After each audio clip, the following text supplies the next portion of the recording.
Welcome back. When we left off, we were talking about methodology, the methodology that Jesus would use to teach. And let's take a minute and dive deeper into that thought. Right, remember in Matthew chapter 5, right, chapters 5 through 7, the Sermon on the Mount. Right, this is a major teaching of Jesus. And we find that the Sermon on the Mount is structured in 4 separate parts. First, it has a very clever introduction that is very memorable. Right? Blessed is A, for they shall be B. Right? Blessed is C, so that for they shall be D. And so on and so on. Second, it has 6 propositions that exceed the law. Right? You have heard it said, do not murder, but I tell you, do not be angry. Right? You have 6 of those. And then third, you have 6 concrete actions to implement the law. And then finally, there is a call to action. In other words, what are you going to do about it? Right? It's a very simple structure, but it's very memorable. It is a very memorable structure, and the way Jesus teaches within those structures is striking and memorable. And so Jesus models these teachings for the disciples. And think about this. How many times had the disciples, right, later the apostles, but how many times have they heard one version or another of the Sermon on the Mount? Right? Probably countless times. Right? As a preacher, I know this, that if you have a material that's this good, you are not going to teach it once and then move on to something else. No, if you are teaching in 204 different venues over 3 years, you are going to reuse your material, and you are going to refine the way you do it every time. And disciples are sitting there listening to each iteration of this teaching. And so the disciples model this type of teaching. And so picture Peter or picture James, picture John going out and teaching. Well, what would they teach? Right? They would teach about Christ. They would teach about the gospel. Right? The gospel is what? The person of Jesus Christ, who he is and what he did. And so they would teach about Jesus. And they would tell stories about the miracles that he performed. Why? Because the miracles are a sign of his authority to be teaching what he is teaching. Right? We talked about this before, but no one can perform a miracle. Right? Only God can perform a miracle. And sometimes he chooses to do it through you. And if he chooses to perform a miracle through you, that suggests that you have a very intimate relationship with God for him to use you in that way. And when you speak about God, people should take note and listen. Right? The miracles are evidence of your intimacy with God and him using you in this fashion. Well, with Jesus, you have some pretty amazing miracles happening, don't you? Right? You have Jesus healing the blind man. You have Jesus curing leprosy. You have Jesus raising a dead girl. Not only that, but then you have Jesus raising a dead man who is about to be buried. And then above that, you have Jesus raising Lazarus. Lazarus who has been in the tomb rotting for 4 days. Now that is an astounding miracle. And what does it suggest? It suggests extraordinary intimacy with God. And so when he teaches, you should listen. And if I were one of the apostles and I was taking this gospel message out about the person, the works of Jesus Christ, and I might focus on those miracles that he performed to illustrate his credibility. Now, on another occasion, I might teach about the miracles that he performed regarding nature.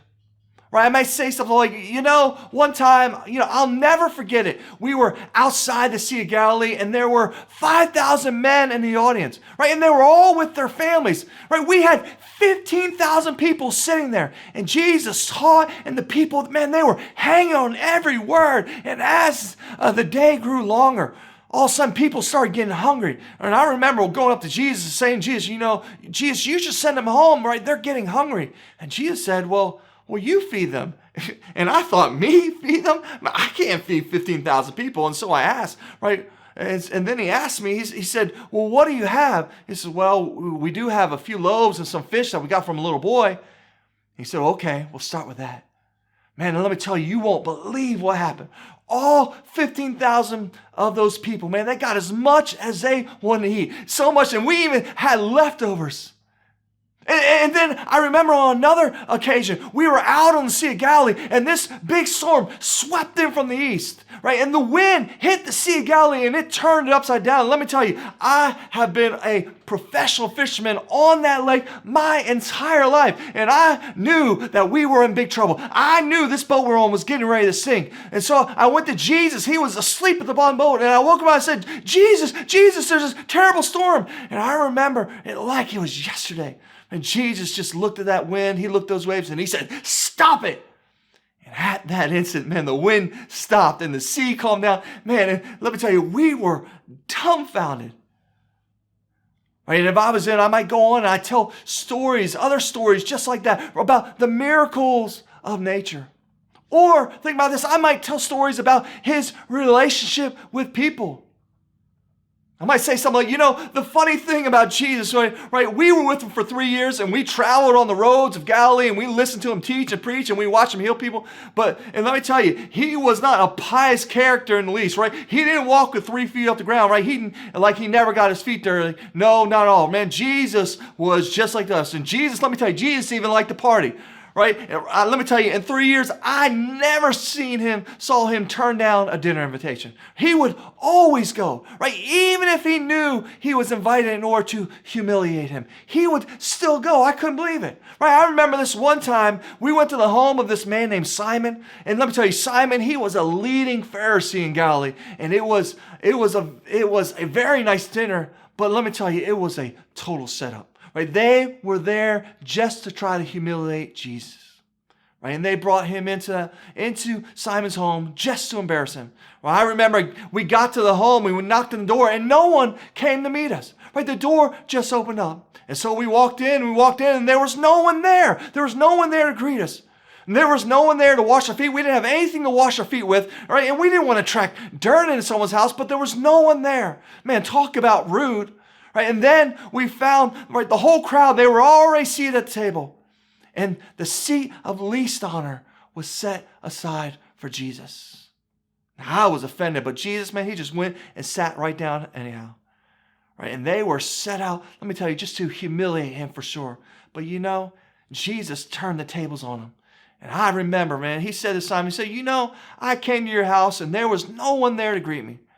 Right? He said, man, this is a common courtesy. And there was no one there to wash my feet. Man, I can remember. Man, Jesus just laid into Simon. Man, he laid into him on his bad manners. Then Jesus, he just got up and left. And we thought, well, I guess we're leaving now. And so we got up and rolled out with them. Man, it was a crazy, crazy situation. By the way, I remember this. Also, I remember this one time, right? He was teaching and all the little kids, all the little children, man, they were just running about. And in our time, in our culture, right, little children, they stay with the women, and all the women, they stay together, and all the men, all of us, we just stay together over here, and all the women stay together over here. And the men are out there, and we're talking about important things like politics and religion, right? The women are in the kitchen, and they're taking care of the children, and they're gossiping about this and that, right? And this, but the groups, man, we don't mix when we do that, right? And most certainly, like the little children, they don't come out here with the men, they stay in there with the women. But I remember, right, we were sitting in the living room, and we were talking, we were listening to Jesus, Jesus was talking, and all of a sudden, the little children, they start coming in and gathering around him, and man, to be truthful, man, I was pretty annoyed by it. I was pretty upset about that. And I remember yelling to the ladies, hey, will you get these little children out of here? Right? We're in here and we're talking about important things. Right? We're talking about politics. We're talking about religion. I remember like it was yesterday. Jesus said, no, let them stay. And then Jesus went on and he said, matter of fact, the kingdom of heaven is made up of little ones just like this. Right? And then Jesus made up one of those dazzling parables from the little children that were there in the room. It was pretty amazing. I couldn't believe it. Right? And all of these types of stories would be told. Right? Stories about the miracles, stories about the teachings of Jesus, stories about his relationship with people. And as one of the apostles, man, I'm out there and I'm telling these stories and across the Roman Empire from AD 32 all the way up to the mid AD 60s. right? And think about this. If you tell stories over and over again, the same story over and over again, thousands of times, right? Now what happens? Now that story begins to take shape, right? Now the stories begin to take form. Now they become formulaic, if you will. And as the longer I do them, the more precise the structure they become, and the more memorable they become, right? You remember the stories and how you illustrate the stories. And as you develop the stories and as you add a semblance to the stories and you make the stories memorable, right? And that's what the apostles did. Why? Because that's how Jesus taught them to do it, right? Jesus modeled that teaching to them and even sent them out 2 by 2 to try it out. And then they would go out and do it, and then they would come back and they'd check in with Jesus, and Jesus would debrief them on his teachings, right? Jesus was teaching them how to teach. Why? Because that would be their job. And then after the resurrection of Jesus, right, the 40 days that he spent with them, they went to graduate school. And Jesus taught them everything they needed to know to get this gospel message out. And so the teaching took on a form and on a shape, right? They were stories, right? Stories about the miracles Jesus performed, right? Stories about his relationships, stories about God the Father and Jesus' relationship to God the Father. And these stories would take on the shape and the form, right? In the repetition and in increasing specificity. But think about this. By the time we get to the mid-60s, now we have a problem. And what is the problem? Well, if the apostles are roughly the same age as Jesus, right, give or take a few years, they would be, then by that time, they would now be in their mid-60s, right? If it's the mid-60s, now these men are in their 60s and their 70s, right? And how long does a person live? Well, Moses writes in Psalm 90 that the span of a man's life is 70 years, 80 if he is strong. And so the first generation, right, this eyewitness generation, they are dying off, right, either through natural causes or through persecution, right? Remember that Nero is emperor in Rome from AD 54 to AD 68. And in AD 64, the first organized persecution of the church by the Roman governor takes place under Nero. We read in the ancient historian Suetonius that Nero was living at a very contentious time in Roman political history. It was a very fractious time politically. And so how do you bring all these groups that are at odds with one another together under your leadership? Well, a very effective way to do that, both then and now, is to identify a common enemy so that we can circle the wagons and defend ourselves from that common enemy. And Suetonius writes that Nero set fire to Rome in order to blame it on the Christians and create a common enemy that he needed politically to unify all of these diverse and contentious groups. And that is precisely what happens, right? Rome burns in AD 64, right? Persecution breaks out against the Christians because, right, they caused it. That's what Nero said, right? They're the ones proclaiming another king. They're the ones proposing a whole other kingdom to replace the Roman Empire. And so they're the terrorists who set fire to the city. Right? And all of a sudden, this net was cast out. And from AD 64 to AD 68, the persecution went out. And many Christian leaders and others were caught up in that net. Think about this. Peter was arrested in AD 68. Paul is arrested in AD 68. They are both tried. They are both sentenced. And they are both presumably executed in AD 68. Although there is some conjecture in theological circles now that maybe Paul survived and was not executed and continued his missionary work in Spain and Europe. But